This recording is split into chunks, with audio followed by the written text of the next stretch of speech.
تب سانپ نے عورت سے کہا کہ تم ہرگز نہ مرو گے. تو یہ تھا اس کا جھوٹ کی بنیاد ڈالنا کہ تم ہرگز نہ مرو گے، بلکہ خدا جانتا ہے کہ جس دن تم اسے کھاؤ گے تمہاری آنکھیں کھل جائیں گی اور تم خدا کی مانند نیک و بد کے جاننے والے بن جاؤ گے. تو یہاں پہ ہم دیکھتے ہیں کہ سب سے پہلا جھوٹ، خدا نے تو کہا تھا کہ تم مر جاؤ گے. اگر ہم دوسرے باب کی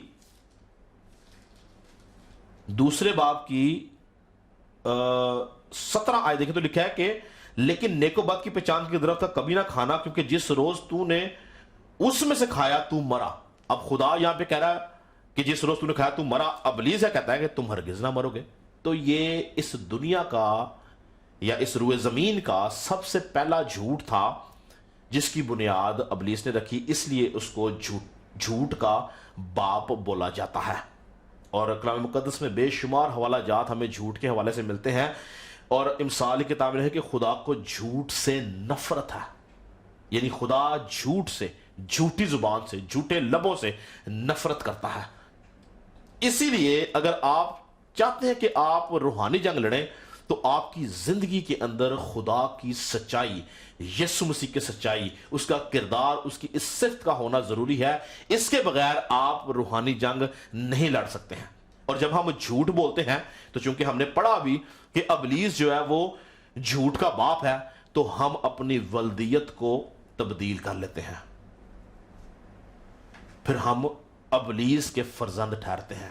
لیکن جب ہم سچائی کے ساتھ چلتے ہیں تو ہمارا باپ کون ہے؟ خدا جو آسمانوں پہ ہے. یسوع مسیح ہمارا بڑا بھائی ٹھہرتا ہے.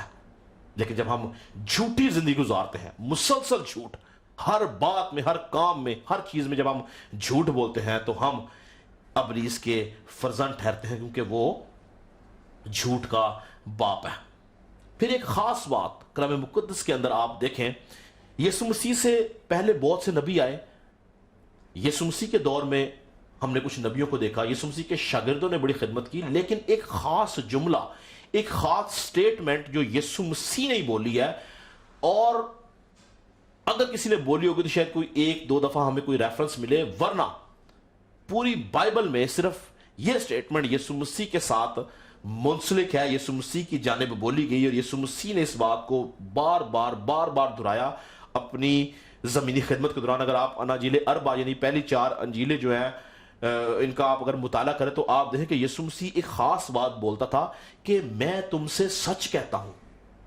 اگر آپ 4 انجیلوں کا مطالعہ کریں تو آپ کو 65 to 70 ٹائمز یعنی 65 سے 70 دفعہ یہ سٹیٹمنٹ نظر آئے گی 4 اناجیل کے اندر کہ میں تم سے سچ کہتا ہوں. کیوں یسوع مسیح یہ بات کہتا تھا کہ میں تم سے سچ کہتا ہوں؟ اس کی وجہ یہی تھی کیونکہ وہ سچ کا موجد تھا، اور قوم بنی اسرائیل کہیں نہ کہیں یہ جانتی تھی کہ فقی فریسی جو ہیں وہ ان سے سچ نہیں بولتے، وہ من گھڑت باتیں کرتے ہیں، وہ بہت ساری باتیں اپنے سے جھوٹ فریب کے ساتھ ان کے اوپر امپلیمنٹ کرتے تھے، اور انہوں نے قوم بنی اسرائیل کو جھوٹ اور فریب کے وسیلہ سے دبا کے رکھا ہوا تھا. یسوع مسیح اپنی تعلیم کے اندر جگہ جگہ ان سے بات کرتے کہ میں تم سے سچ کہتا ہوں. یسوع مسیح سے پہلے کسی نبی کے بارے میں آپ نے یہ بات نہیں سنی کہ کوئی نبی یہ بات بولے کہ میں تم سے سچ کہتا ہوں. لیکن یسوع مسیح کے بارے میں میں نے بولا کہ اگر آپ 4 انجیلوں کا آپ مطالعہ کریں تو 65 سے 70 دفعہ یسوع مسیح یہ بات بولتا ہے کہ میں تم سے سچ کہتا ہوں. اور خداوند یسوع مسیح کی سچائی کی شہادت جو اس کے دشمن تھے، جو فقی فریسی اور سردار قائن تھے، وہ بھی دیتے تھے.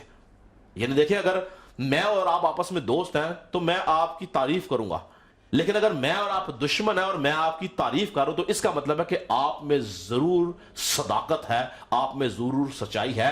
قوم بنی اسرائیل کے اندر موجود جو بزرگ تھے، سردار قائن تھے، فقیہ تھے، فریسی تھے، یہ سارے کے سارے یسوع مسیح کے دشمن تھے. لیکن ہمیں کچھ حوالہ جات ایسے ملتے ہیں جس میں وہ یسوع مسیح کی سچائی کی تعریف کرتے ہیں کہ وہ واقعی ہی سچا ہے. اگر آپ میرے ساتھ نکالیں متی کی انجیل اس کا 22 باب، یاد رہے کہ ہم کیا سیکھ رہے ہیں کہ سچائی کیا ہے اور کس طرح سے ہم سچائی کا استعمال کر سکتے ہیں اور ابلیس کا مقابلہ کر سکتے ہیں. اگر آپ میرے ساتھ نکالیں متی کی انجیل اس کا 22 باب اور اس کی میں پڑھوں گا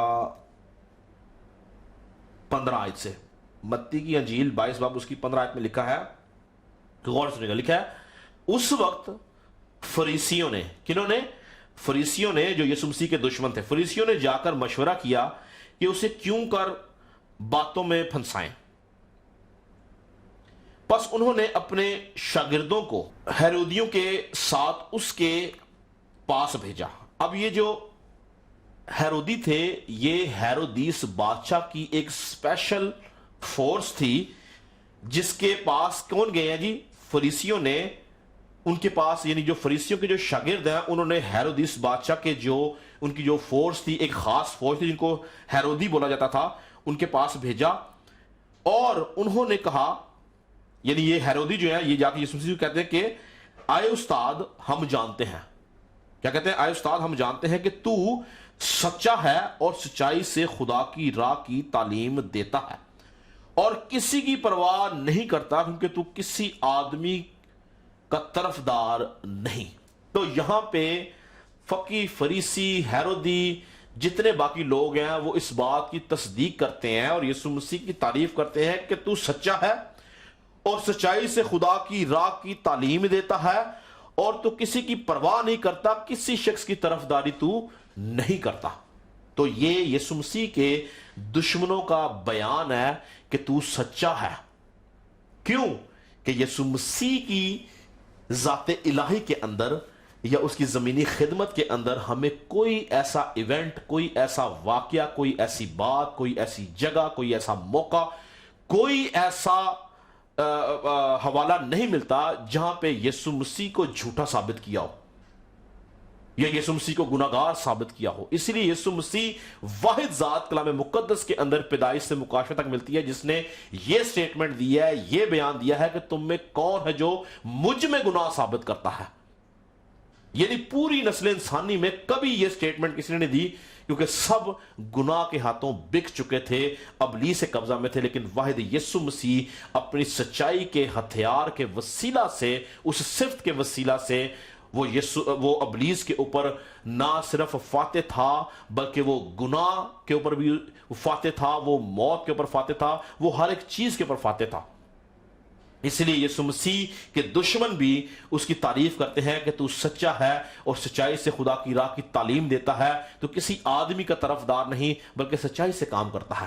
اور یسوع مسیح کیا کہتا ہے کہ تم میں کون ہے جو مجھ میں گناہ ثابت کرتا ہے. تو یاد رکھیں کہ جو سچائی ہے وہ یسوع مسیح کی صفت ہے, یہ یسوع مسیح اس کا موجد ہے. اور اگر ہم ابلیس کے خلاف لڑنا چاہتے ہیں, اگر آپ چاہتے ہیں کہ آپ ابلیس کے خلاف جنگ کریں, تو اس ہتھیار کا استعمال ہم کیسے کر سکتے ہیں؟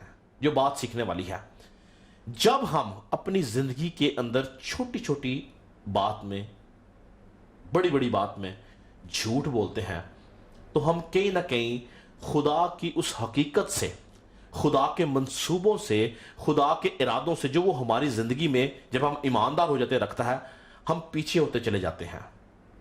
فار ایگزامپل, کوئی ایسی بات ہے جس میں آپ کو سچ بولنے کی ضرورت ہے لیکن آپ جھوٹ بول رہے ہیں. لیکن بائبل ہمیں بتاتی ہے کہ تم سچائی پہ قائم رہو تو سچائی تمہیں آزاد کرے گی. اگر آپ 2 منٹ کے لیے سوچ لیں کہ چاہے میرا جتنا مرضی نقصان ہو جائے میں سچ بولوں گا, تو کیا آپ سمجھتے ہیں کہ جو سچائی کا منبع ہے, جو سچائی کا مالک ہے, جو اس کا بنانے والا ہے, آپ کے سچ بولنے پہ اگر آپ کو نقصان بھی ہے تو کیا وہ آپ کو چھوڑ دے گا؟ کیونکہ وہ تو برائی میں سے بھلائی پیدا کرنے کی قدرت رکھتا ہے. لیکن ہم انسان ہوتے ہوئے اپنے نزدیک کے نقصان کے بجائے ہم اپنا نزدیک کا نقصان نہیں کرنا چاہتے بلکہ ہم اپنا دور کا نقصان کر لیتے ہیں. آج ضرورت یہ ہے کہ ہم اپنی زندگی پہ غور کریں کہ ہماری زندگی میں سچائی ہے. کیا یہ ہتھیار ہم استعمال کر رہے ہیں؟ کیا ہم اپنی زندگی کے مختلف ایریاز کے اندر سچائی سے زندگی گزار رہے ہیں؟ بہت ساری ایسی باتیں یاد رکھیں کہ جو آپ کو دوسروں کو دکھانے کی ضرورت نہیں ہے. آپ دوسروں کے ساتھ آپ کو وہ, فار ایگزامپل, آپ ضرورت نہیں کہ آپ ہر بندے کے سامنے سچی بات کر رہے ہیں. بہت سارے کام آپ اپنی زندگی میں اپنے آپ سے آپ جو کر رہے ہیں اس میں بھی ہم جھوٹ کے ساتھ وہ کام کر رہے ہوتے ہیں. ہمیں